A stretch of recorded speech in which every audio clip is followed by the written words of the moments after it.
Hello, friends. Welcome to another episode of Friends with Boundaries or Boundaries with Friends. I have them both listed differently on my podcast and on my social.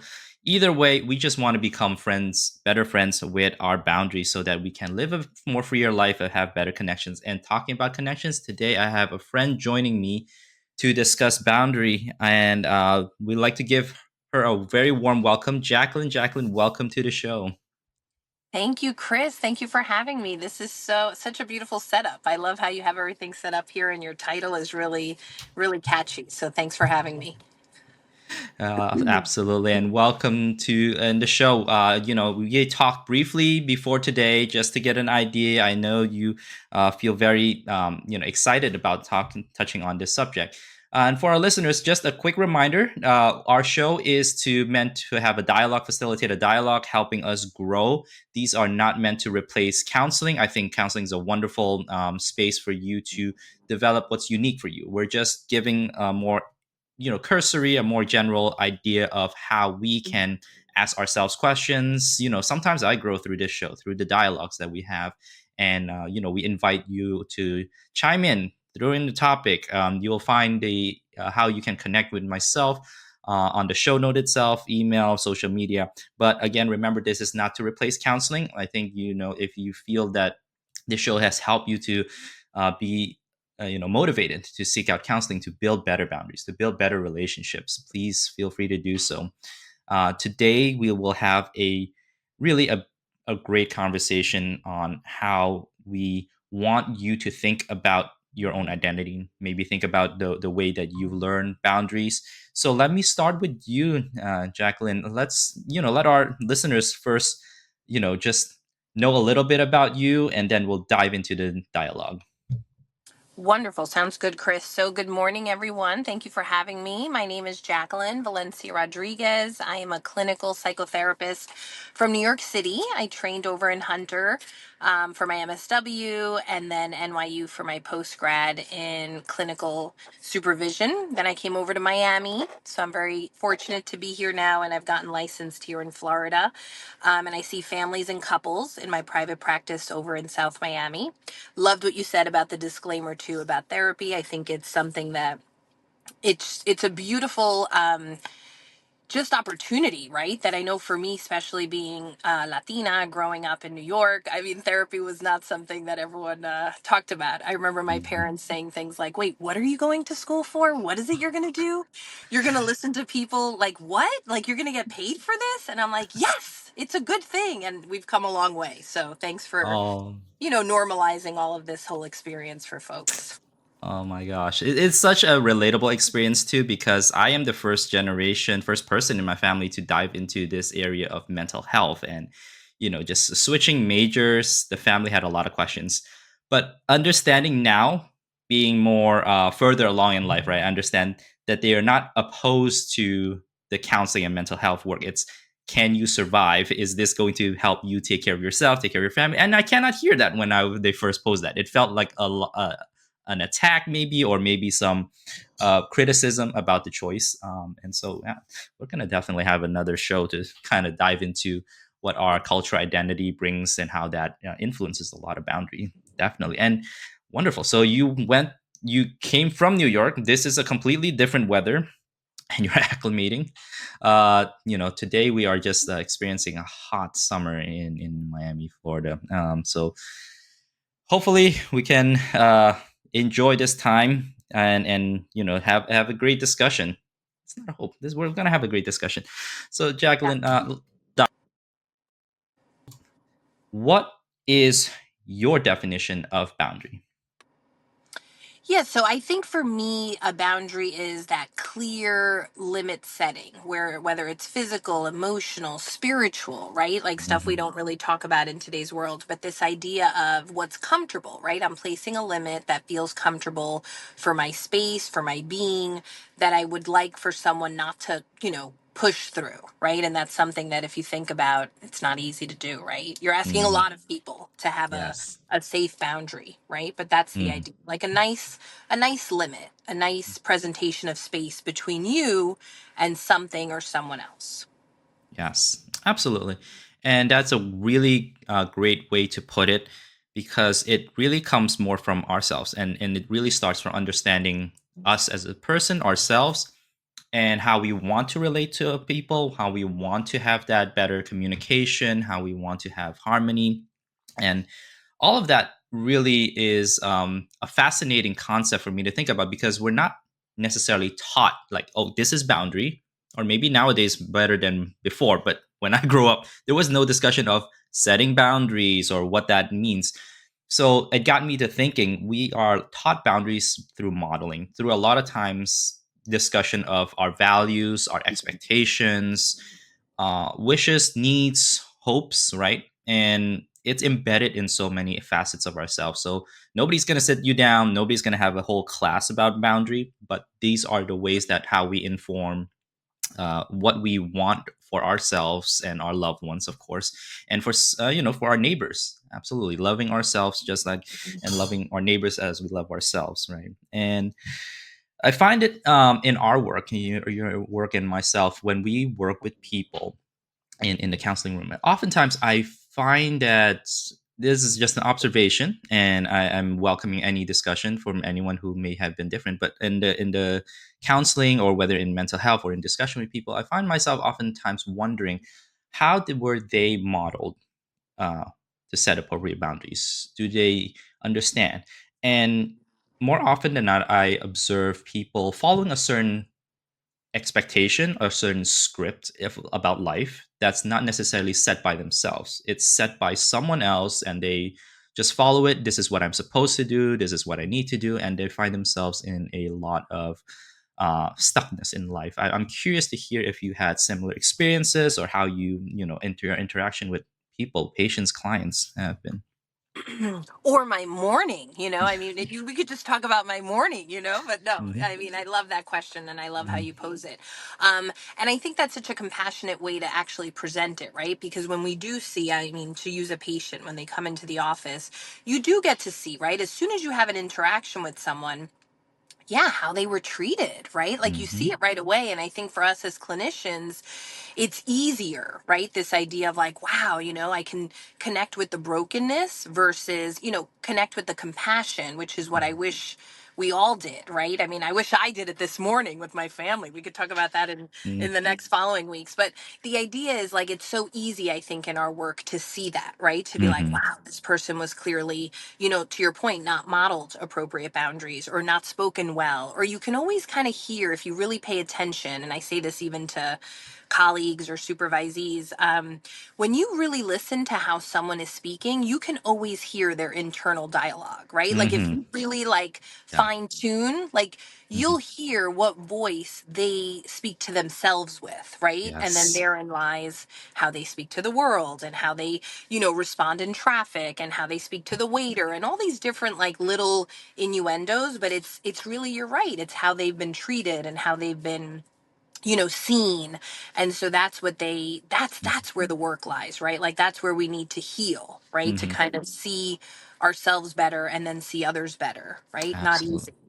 Not easy. But that's the No. work, right? That's Yes. exciting, I think, for us as the ones guiding them on the journey. Yeah, absolutely. It's one aspect, but I definitely hear as you're talking about. It's something that we can maybe talk about a lot or see what's healthy, but the practice itself is not static. It's not something where we think we have boundaries or we don't have boundaries, but it's ever changing, ever evolving, depending on who we are with, how we want to be. And I think maybe the influence of our I think our training in families, we hear the voices maybe from the past, maybe from families or whoever they grew up around.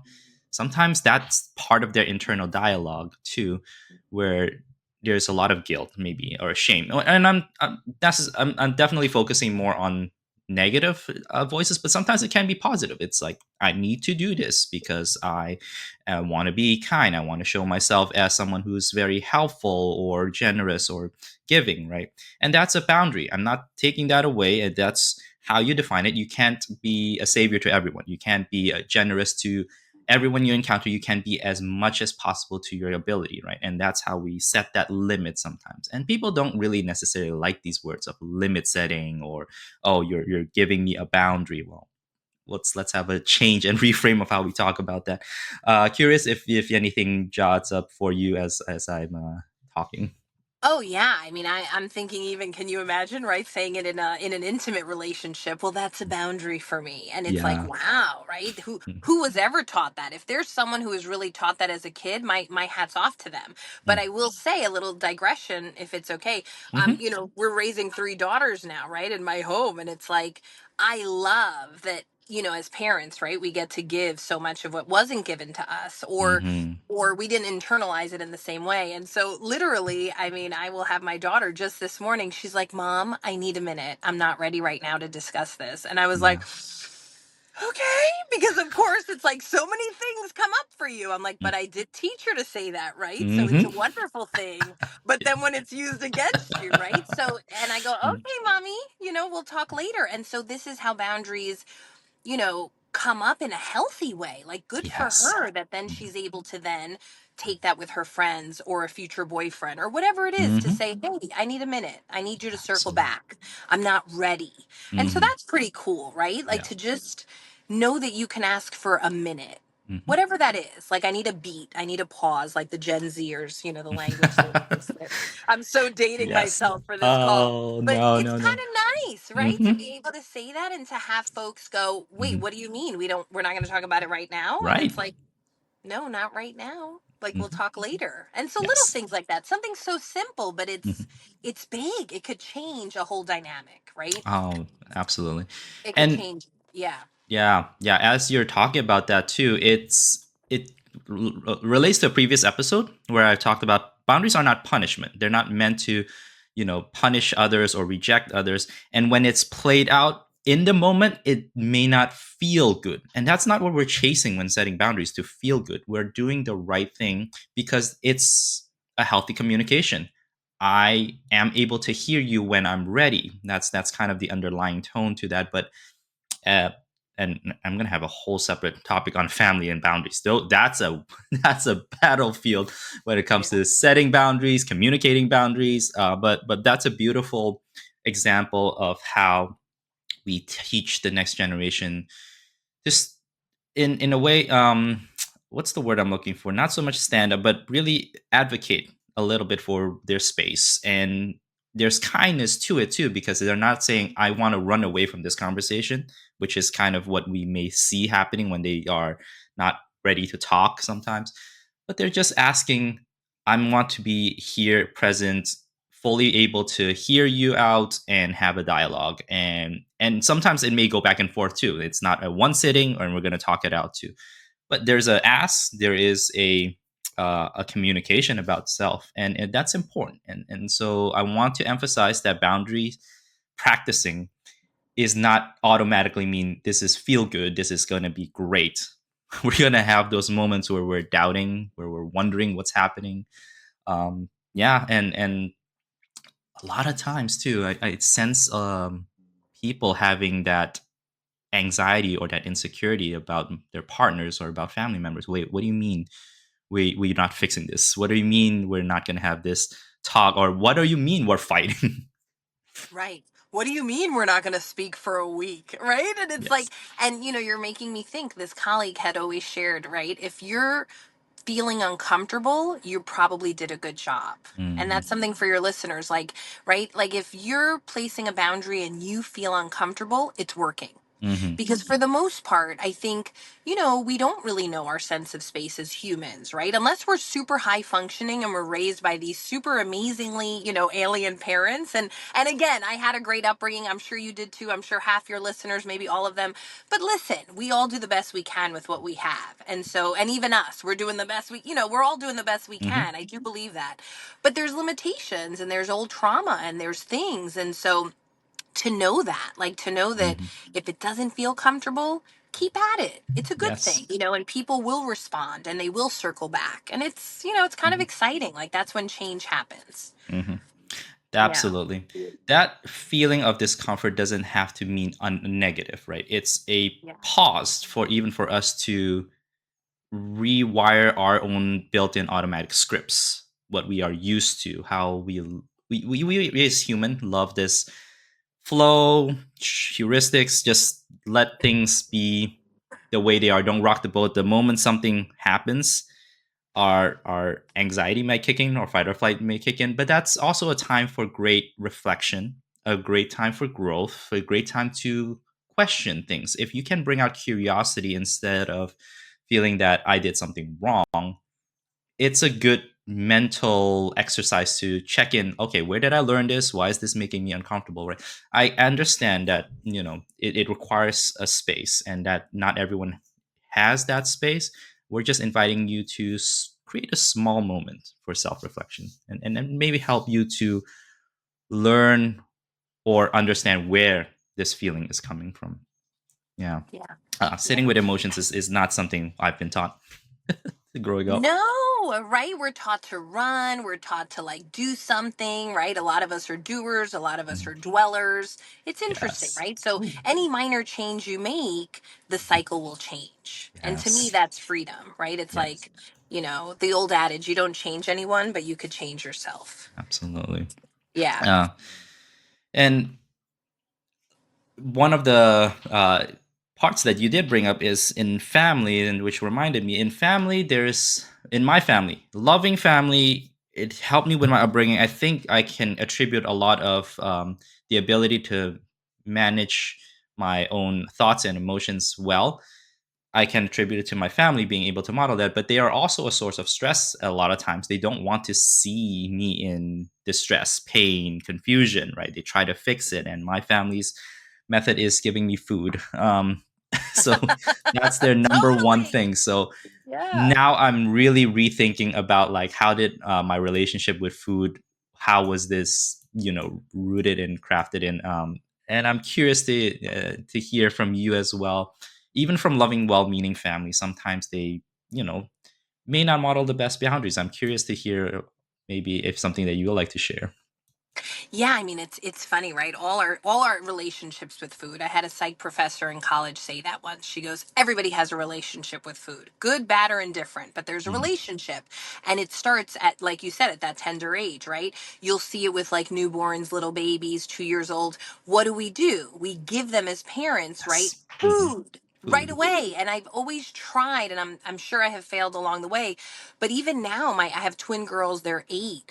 And so one is very emotional and she definitely she feels all her feelings, right? I say she feels all the feelings for everyone, right? Which I love. I think it's great. Hmm. But it's a lot when you're managing all the personalities. And so I'll notice that it took a while to get her out of the when she's having all the kind of crying moments and feelings and then she'll say something like, "Mommy, I want a snack." And I'm like, "No, mama, let's just go for a walk. Let's take a break. Let's take a minute." Like trying to break something that I probably caused because as much as you think you're not going to do it, you do it. And she's kind of unlearned how to eat when she's having the feeling. And that's been pretty Mm. cool to watch. Like it's almost like a behavior, right? Because Hmm. it's Yeah. instinct. Look at us as humans. I can relate to that. I'm having a feeling. I call a friend and I'm like, "Let's go grab lunch." Right? It's very food based. Yes. I mean, for society, it could be alcohol based or other Mm. vices, but that's for another, podcast one day. But Yeah. the idea is it's an interesting thing. Food could really be something that comforts the emotion, right? And that's not Yes. the best boundary. We'd rather Hmm. have like, "Hey, I need a minute. Hey, I need a nap. Hmm. Hey, I need a shower for goodness sakes." But Hmm. do anything, right? A walk versus food. Yeah. Because it's better to have the emotion pass, even if it's like a few minutes, Hmm. but it will pass and you get that serotonin release from something else, right? The dopamine release from something else and not the food Hmm. endorphins, which again, if you're having a carrot, I mean, great, but usually it's going to Yes. be McDonald's Yes. or, something I don't else. know. When we're stressed, our body doesn't seek out the healthy food. We want No, the sweet, the savory. It needs to that's right. be strong flavor for whatever reason. I'm just That's right. realizing that. That's Just right. realizing. That's right. Well, and it's like sugar begets sugar. I mean, it's a whole thing, right? So you Yeah. get that little stress. And can you imagine as a little one learning that? That's a Hmm. behavior you can carry well into adulthood. Hmm. So it's like unlearning, right? All those little Yes. nuances, like having the Absolutely. emotion, Hmm. feeling it, having the emotion, asking for space, Correct. going back to the boundary. Mhm. Yeah, absolutely. And it's important to kind of remember, listeners, that I'm not saying that food is bad or that these foods should not be eaten. My hope is that we can here pause, not go into automatic, autopilot mode to reach out for something, because we want to learn how we can understand the discomfort, understand the emotions, and that by you have to get through it to get to that place of understanding. That's consistent throughout the experience for myself, for the people I work with, and that's a lot of times what we're teaching in the sessions or even in classrooms. How can we not jump to fix it mode? How can we not jump automatically into getting rid of this bad, quote unquote, bad feelings. I'm of the opinion that there's no such thing as bad feelings, but we're taught there's good and bad in any Yes, case. yes. I love Yeah. that. Like therein lies the boundary, right? Mhm. How can I ask for a minute for myself to just feel the feeling? And again, very few are taught this, right? I know I wasn't for sure. Well-meaning parents, but I don't think that I don't think we're really taught that, right? We do a good Mhm. job, but you're not really telling usually a child, especially way back when, hey, how are you feeling right now? You're doing okay? Let's talk about it, right? It's like Yeah. now there's more conscious parenting on that, Mhm. but before not so much, Yes. so it's like, it's beautiful to have your listeners take a minute. Yeah. And that's the invitation, and maybe the exercise we all want for you, for myself as well. Take a minute. Our discussion kind of segues well into just putting our thinking, putting our a way of viewing. Let's look into our immediate surroundings. We can't look at everyone at the world, but I recognize that boundaries change and evolve over time. I recognize throughout the generations, individuals kind of handle stressors differently, handle different challenges differently. Um, and for the I would say, for in general, I would say that it's not heading in a way of being more clear about self, being more clear about boundaries for many. And in fact, because of the people I meet in the classroom or in the session, right, it seems like they're questioning themselves more and more. And I wonder if you notice a shift in throughout the years, how people are lacking the awareness of their own boundaries, or the evolution. Even though we're getting a lot more education about it, it doesn't seem like it's helping people feel more secure or stable. Yeah. I mean, listen, I work primarily with the private schools in the area of South Miami, Florida. And, it's that age group, right? So it's like the pre-tweenish to teen adolescents, right? And then like the kids and everything. Mm, But there's this new thing we've been talking about lately where it's like decision fatigue, yeah. right? Like it's almost like there's Hmm. just so much out there, like Absolutely. between social media and the gram. I was Hmm. corrected the other day. The The gram. gram. They don't call it IG. They Insta. no, they go, Miss, it's the gram. And I was like, oh, okay. And then they make fun of me for saying the Facebook. But okay, that's fine. Oh. So it's just interesting because I'm like, wow, there's like decision fatigue. Like I'm seeing these teens come in and it's just so much information and overload. And how do you expect that little frontal lobe that's like a SpongeBob, to Mhm. understand anything, right? That's really the truth. And so it's kind of helping them to sit with the bare minimum, right? And to kind of connect with self. And for me, it's spirit. I mean, I bring faith and spirituality into my practice for sure. Mhm. Um, unless they're adamant against it. I mean, I don't know if this is okay to say or you'll cut it Yeah. out, but No. I had a teen say to me the other day, I'm like, oh, do you believe in God? And he's like, no. And I'm like, okay, well, he believes in you. So just thank him in the morning and thank him at night. And he's like, Mhm.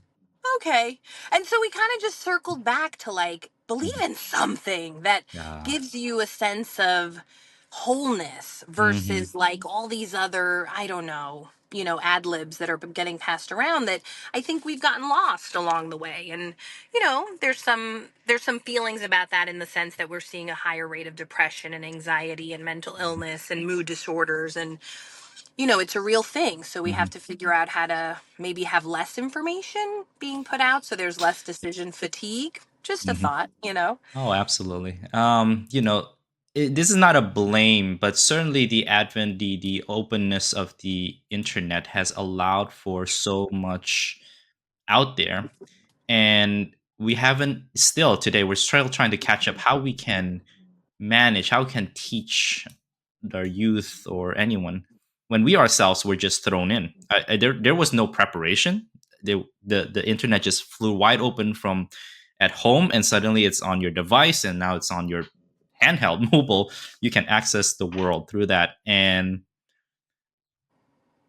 it reminds me of an analogy someone provided me back in the days. There were when you need to learn something, when you need to find out something, you go to a trusted adult, parents most of the time, right? I don't know this word. Let's help you look it up in the dictionary. Now youth can just type that into Google, type that into ChatGPT. That's the newest, greatest challenge, I know. and they will know more than their parents or their authority. And so it provided them with this, perhaps the feeling of, oh, I don't have to rely on one source, I can rely on myself to find the source. But there's no teaching of how to filter out what's accurate, what's true. It's just a lot of information. And still, I mean, you would think that maybe empower, and it, yes, it definitely has empowered some, but it overloaded others where they're unsure now. Do I trust this? Do I hear that? Is this validated? Is this, do they even care about doing the validation of information? So information overload is a real thing. Oh my gosh, you said so many great things there. Like this colleague once said to me, when children are in power, we are in trouble. You know, Hmm. and I'm sorry. I mean, listen, we're all big kids, but I'm an adult now, and so there's that feeling of, Hmm. yeah, kids with too much information, too much power is tricky too, because they're just not developmentally ready. They're not age appropriate ready to have Hmm. so much information that, to your point, may or may not be accurate. Let's be clear, right? It's just kind of a lot of opinions and a lot of feelings. Everything's very feeling based now. And we can't, Yes. you Oh. know, my truth is we can't make decisions based on feelings. I mean, I could Hmm. have made 7 decisions this morning, Chris, that could have affected the whole Miami, like you have Yes. to take a minute, right? Back to the beginning. Like we do Hmm. have to take a minute and not have that overload. Hmm. And there was something else you said there. Yeah, just this. Oh, the Social Dilemma on Hmm. Netflix. Just a little plug there. Best documentary. I'm sure all your listeners have seen it, but if they haven't, I mean, these are the creators, right? Of the Facebook, the TikTok. All these. Hmm. All these hardcore Instagram creators that don't even let their kids have Exactly. social media. And I Exactly. appreciate that. I know we're digressing a little, but I do appreciate that because that's what I tell my kids. My 13-year-old doesn't have a phone yet, and all Mm. the parents are like, how do you do that? And I'm like, easy, I'm in charge, come on, like, what are we Yes. doing here? Because at the end of the day, then I can't blame her or judge her for all the things she says to me if that's what she's being fed all Mhm. day Yeah. on these whatever Oh. it is, search engines that give Mhm. them way too much stimulation. And again, just a little side note back to the serotonin, it's a real thing. You're constantly getting fed those little YouTube shorts and the little reels. We're seeing a higher rate of ADD in the field. We're seeing a higher rate of depression. When you don't get that serotonin fix, it's tricky, so it's nice to see kids being kids as long as they can. Because adulting's not fun, kids, if your listeners out there are kids. Don't chase to Stay grow young. up. I'm Don't grow regretting. up. I regret. And that is a boundary in it of itself, to learn that we have responsibilities to our children, to guide them in making wise choices, because once the floodgate is open, they will eventually, and we're not stopping them from accessing social media and internet, but can they do so in a responsible way? Are they thinking a little bit further? And that in and of itself, there's modeling, there's teaching, understanding their development for youth to know how to make choices, that it requires a guidance from a very loving parent, very loving adult. And that's a boundary of itself. Hey, you're not ready. I'm not saying this is forever. I will guide you in that piece to navigate, because I'm sure as a parent you're also getting sort of a pressure from other parents. Hey, no, it's okay. Just they'll grow, they'll learn. Just let them have their devices. It's unusual for a 13-year-old to not have their own devices. I find that crazy. I had to buy my own first cell phone, by the way, when I was turned Mm-hmm. Mm-hmm. 18. But I that's not the know, case anymore. same, same. That's So not the it's case. funny, right? Hmm. Like, to your point, the not yet. I love that for parents that are listening. Like, it's a great little just boundary right there. I always tell the teens, well, just not yet, right? It doesn't have to be a hard no, right? Because Hmm. the hard no is tricky, but, well, not yet. Like, to your point, one day it'll Hmm. happen, just not today. We're just doing Monday. We're just Hmm. doing Monday, Chris. Like Yeah. my kids are already planning Friday and what camp are we going to Friday and where are we going? Are we going to Title Cove? And I'm like, okay, we're doing Monday. We're doing Monday, Monday. 24-hour Mhm. period. Let's stay here. Yes. And it helps them with Hmm. anxiety. It helps them to have their own boundary, to be in the moment, right? Hmm. It's just not right now because it's a lot. Yes. It's a lot. Yes. There are no boundaries on the internet. How about that? Hmm. That's Yeah. that's the Oh truth. my gosh. It's open. It's wide open. There's no whatever they mention about filters or protection. I just don't see them being as effective because their hope is you get access to anything you want to look for. Well, and I just want to warn parents. Like, I mean, I have the teens in my, practice, and they will tell me, all the apps that the parents have. And I know parents are all well intentioned, the Bark and Life 360, and I don't know what. I mean, Hmm. if I tell you, oh my gosh. I had someone the other day tell me, oh, yeah, Jack, you just have to download the app and then you like upload it again and then it's frozen. So then my parents really never know where I am because the Life 360 will just stay frozen. Was it? And so Oh. it just resumes in your last location. And I'm like, oh, really? Okay, let's bring dad in. Let's share with dad how you are freezing your app. So they think you're in one town and you're in another Oh town. my And so gosh. this is what I mean. Absolute power, Hmm. decision fatigue. Not Yes. yet. They're not Yes. ready. It's too much. Hmm. Yeah. And the challenge definitely for parents, and sometimes I caution what I can say as advice or word because I'm not a parent yet myself, right? But still, it's an ongoing connection and dialogue with your child about the whys and the guidance, not so much a no until you're 18, because that's the mindset I'm experiencing with a lot of teens.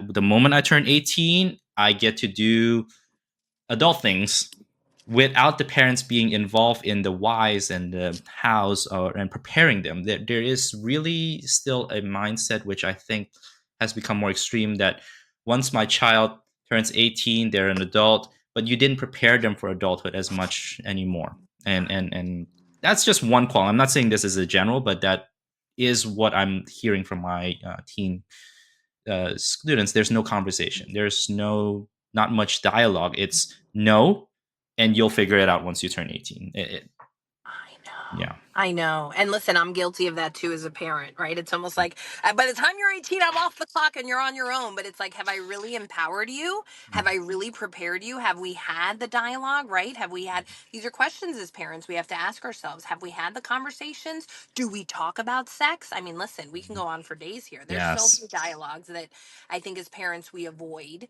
and Mhm. it's sad because then they're going to get fed by, to your point, the internet, the friend, whoever it is that's preaching at school that is not Mhm. preaching by profession, Yeah. preaching by peer pressure. And they're going to be getting misinformation. So we do need to encourage boundaries so that, folks know how to protect themselves from what's not their truth, right? So it's almost like, part A is knowing what your truth is. And then part B is like, I respect your space, but that's not true for me. It's very Yeah. hard.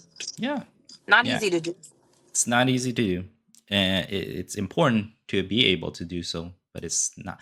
We're not. None of this is easy. We are still growing. I can say for myself, anytime I encounter a situation or a conversation, it helps me think about, okay, where am I at with my values, with my expectations on this? Did I communicate that out loud, or is this some strong held belief that this is how the way it should be, and that's not going to be helpful because that's not how other people's truth may be, and I'm not about to impose my own onto others. But in relationships with people, we want to have that openness to talk about why I think this way, why I believe this, and I'd like to hear how you develop your own thoughts and your own beliefs and your own values and your own emotions about certain topics, about certain actions, and that's what I'm hoping for, a dialogue. Yeah, I mean, for me, I definitely think life experience, right? I think going to different educational institutions, my family for sure.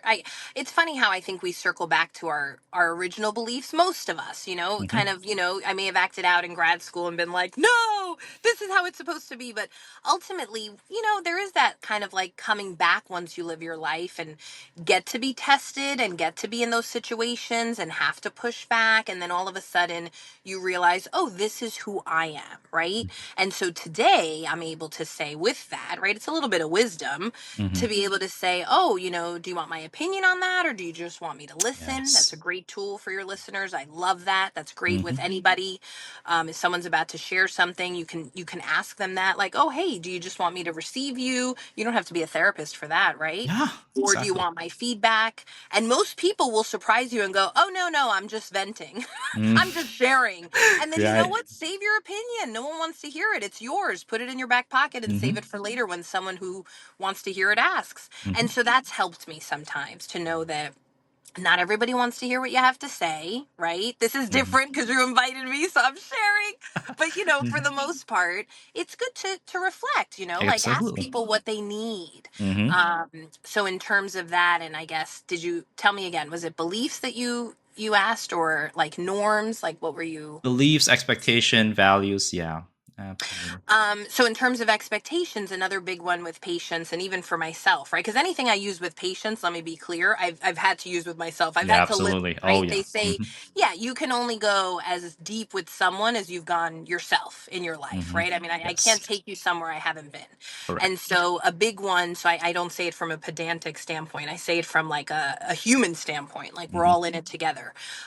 But a big one is we do teach people how to treat us. And Yeah. that's a big one. Like if you pause and listen to that for a second, like it's one of those where the first time I heard that, I was like, oh, like, so I teach people how to treat Mm. me. Oh, okay. Yeah. So then I have some power there, right? Hmm. And Correct. whatever it is, asking for what I need. Again, asking for the space. Sharing and walking away. That's a great one I teach a lot of my couples, especially the women. Sorry, women, but it's true. We'll share and then we kind of stay there waiting for feedback. No, no, Hmm. no. I always tell the wives, like, share and exit. Mm.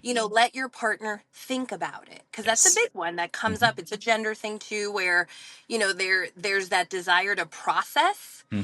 and people process differently, right? It's a real thing. Like people process very differently. They need a minute, they need to pause, they need to come back. Yeah. Yeah. So little things like saying, can we put a pin in that? Let me get back to you. I don't know. I always like to leave patients with tangible, right, Absolutely. ideas. Like Hmm. this has helped me in a situation. What is another thing really quick when someone will tell you, I learned this actually a couple weeks ago, that I had this person constantly asking me things that I was like, gosh, this feels like it was the third time I was asked in like a social setting, like a very direct, it was almost like, wait, do you do this? Like it was a very direct, poignant question. And it was a big group of us. It was like 12, women networking and everything. And I thought, oh gosh, she is very, and I'm pretty direct. I mean, you can Hmm. tell my personalities. I was called provocative the other day. I don't know. But a woman has shared with me, you can always ask someone, hey, can you ask me that again? And it gives the person that pause to ask the Yes. question again and notice that their question was a little, I don't want to say inappropriate, but Hmm. it was a little It much. Like came a off. It big came off question. in Yeah. not as intended. Yeah. Yeah, a little off putting or whatever it Hmm. is. And if you don't want to push back, Hmm. you can just say, oh, can you say that again? Or, oh, I didn't, Hmm. what did you mean by that? And it's a great way to get the person to go, oh, what I meant was, and they Yes. reflect. So very Yes. cool. Like you Hmm. learn as you go, Yeah. you learn as you go. That is a wonderful tool. Use that, adopt that. Listeners, try to use that at least once this week, maybe to get used to saying that, because it's helpful for both. You get more clear communication, and you teaching the other person how to communicate with you. And those are some fantastic examples. I think that those are some things I like to bring into my work with clients as well. Definitely, my two aim when it comes to boundary building with my clients is a awareness. Just be aware of the space they're in, being aware of who they're communicating and who they want to be in those moments. And the other is facilitating a dialogue. Maybe sometimes they just haven't found the words to express their what they were thinking about, and it comes off as, in your example, either harsh, direct, inappropriate, or inconsiderate. And just find a way, find a words that speaks about who you are as a person. Do I want to come off as a excellent communicator and kind? Then let's find those words. That's how we can communicate to our peers, our partners, our spouse, our family in a way. Take the time and not default back to the emotional dialogue that often comes about. So yeah. And just real quick, I loved what you said there. You have a great way of recapping. Don't take it personally. If we could leave listeners with that, like even for myself, again, I'm speaking to you and me, right? Like, Hmm. don't take it personally. Like, what if I hear something, even now, like in the next few hours, you will be encountering so many different personalities, whoever it is, the boss, the employee, the child, the husband, the wife, the server at a restaurant. If you were to really look at every person you meet, and this is helpful for me, and just be like, wow, I wonder what they're feeling right now. To your point, how are they raised, brought up, experienced? How was their last couple of hours, right? Because Hmm. so often we receive someone's energy as, oh, they're attacking me, or what is Hmm. that? What don't they see that I'm just whatever it is, the fill in your Yeah. adjective. And the truth is, what if we were to do that with them, right? And Hmm. just be like, oh, I've said to people sometimes, and again, use humor. If you can use humor, please use humor. It's great. Everyone needs to laugh. I mean, Hmm. if that's not a skill for you, you'll find something that is. But I've said to people sometimes, like, hey, having a long day, it's been a hard day. And if you Hmm. say it with the right tone, oh my God, I had someone cry the other day. She was like, oh my God, thank you for asking. And she just broke down. But let me tell you how she was behaving prior, right? Like, I mean, that could have Yes. gone any which way. And depending on my mood, it could Hmm. go any which way. So someone has to be like Hmm. the observer, right? Yes. Someone has to be the one that pauses. Hmm. Yeah. We definitely learn to take a step back. It's not too they're not trying to make it personal. Doesn't feel that way in the moment, but just taking a moment and asking what happened rather than why are you the way you are changes can change so much of a dialogue of an outcome.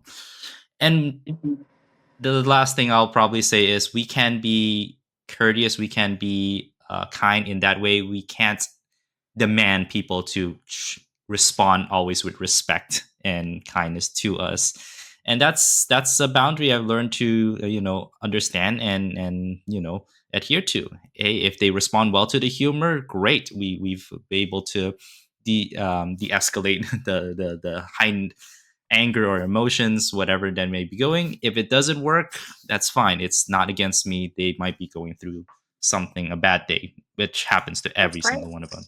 That's Every, right. And we can, just to take our power back, we can walk away. yes. We can put some space, right? There's so Mhm. many things you can do to not take Absolutely. on that situation, right? Because that's the idea. Don't take it on. Don't make it your truth, right?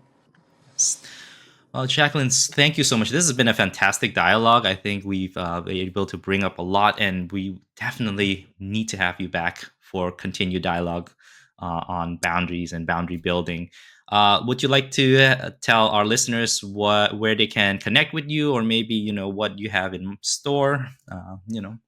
Oh, sure. And I would love to come back. You were great, Chris. Thank you so much. I'm actually doing a few presentations later this summer, so probably in August. So Mhm. you can look me up, Jacqueline Valencia Rodriguez. You can look up my information, my website, my login. I do not have social media. I would just like to put in a plug. I have no social media. I get everything by referral and word of mouth, so that's Mhm. kind of cool. But my website is available, and you could see my different places that I speak and do presentations. I also work at Equilibrium. It's a beautiful clinic in Coral Gables. Mm. And that is for codependency, mood disorders, depression, anxiety. And it is an inpatient. It's kind of like a rehab center where you get to take some time and reflect and see how you want to practice boundaries in your life. So that's why this was a really beautiful topic for me. It felt very special when you reached out. So thank you for that. Absolutely. Thank you so much again for your time. I know it's valuable and you've offered us with just great wisdom. Listeners, also, as with every episode, I do like to recommend a book for you all to read. This time, I will recommend with Dr. John Townsend and Dr. Henry Cloud's book, Boundaries. They have updated it. Now it says when to say yes, how to say no, take control of your life. Wow. I guess I need to reread it or read the new updated version. I had the older version. You can find all of this information in our show notes as well if you want to connect with Jacqueline. If you want to have questions or topics you have in mind, please look me up on social media or on our email. All that can be found in the show notes.